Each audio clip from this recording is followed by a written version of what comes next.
कहानी लालच का जंगल। बहुत समय पहले एक गांव के पास घना जंगल था।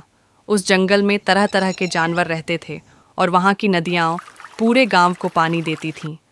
पेड़ों से फल, लकड़ी और औषधियाँ मिलती थीं।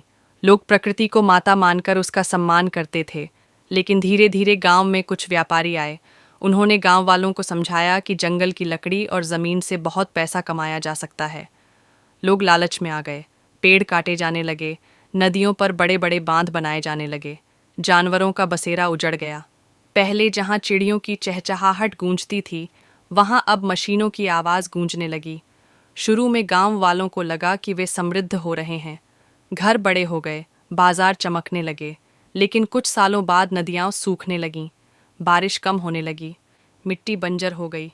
गांव में अकाल पड़ने लगा, बीमारियां बढ़ गईं क्योंकि हवा और पानी दोनों दूषित हो गए थे। जो लोग कभी प्रकृति पर गर्व करते थे, वही अब पानी की एक बाल्टी और एक मुट्ठी अनाज के लिए तरसने लगे।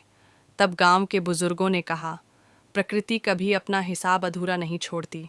अगर हम उसका सम्मान करेंगे तो वह हमें जीवन देगी, और अगर हम उसका शोषण करेंगे तो वह हमें दंड भी देगी।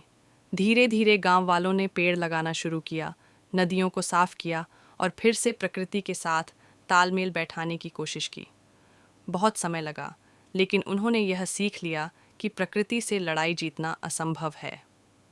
संदेश: इंसान चाहे कितनी भी प्रगति कर ले, अगर वह प्रकृति के साथ खिलवाड़ करेगा तो उसके दुष्परिणाम झेलने ही पड़ेंगे।